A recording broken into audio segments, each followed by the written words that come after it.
Okay, let's dive in. Picture this. You're out on Block Island, Great Salt Pond. It's just a perfect summer day. Yeah, you've got the yachts, the sun, people paddleboarding, just calm. Totally serene, luxurious even. You feel pretty safe, right? Like nothing could really happen there. Absolutely. It's a controlled space, Hmm. a harbor. You expect seagulls, maybe? Not, well, not this. Exactly. Because then suddenly, that calm is just shattered.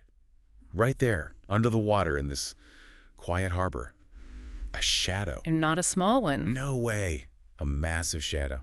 So that's our deep dive today. We're looking at the sources covering this, frankly, pretty wild shark sighting in the Great Salt Pond. What does it mean when something like this pops up where we least expect it? What really grabs you about this story, from the sources anyway, is the where. Right. I mean, this isn't the open Atlantic. It's a busy inlet, sheltered, packed with boats, swimmers, the works. It's designed for people. Totally. The accounts we looked at describe people just stopping, like on the docks, on their boats, watching this huge shape glide past. Almost checking out the boats, one source mentioned. Yeah, and it was clear, this wasn't a dolphin or something familiar. It had that fin, that size.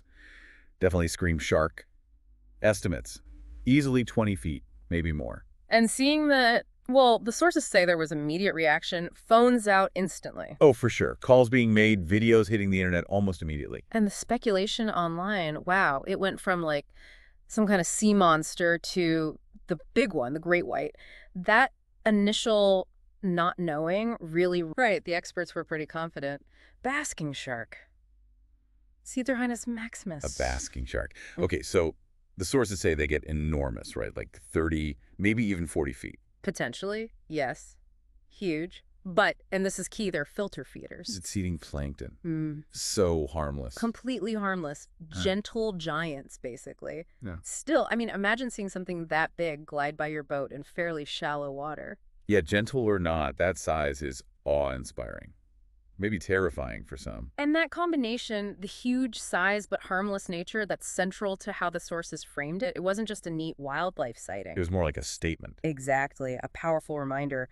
We build our marinas, dredge channels, create these spots we think we control. And then nature just shows up.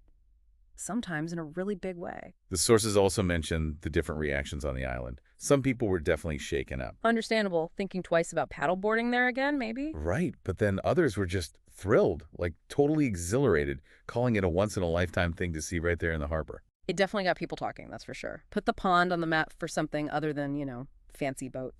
So connecting this back, the sources seem to suggest the whole event highlighted something fundamental. Which is? That even in these places we've manicured and tried to separate from the wild, that separation is kind of just wishful thinking. Yeah. An illusion. Yeah, exactly that. The ocean, the wild, it's always there, just beyond the breakwater, or sometimes, well, right inside it. Like nature just sent this giant finned memo to everyone enjoying the harbor that day. Couldn't have put it better myself. A very large memo. Okay, so let's recap quickly. We had this really surprising sighting in Block Island's Great Salt Pond, normally a calm, human-centric place. Identified by experts, likely from all that footage, as a huge but harmless basking shark. Triggered quite a mix of reactions locally, fear, excitement, you name it. And the core takeaway from the sources we looked at is that this was nature reminding us it can show up anywhere, even in our most controlled spaces. Right.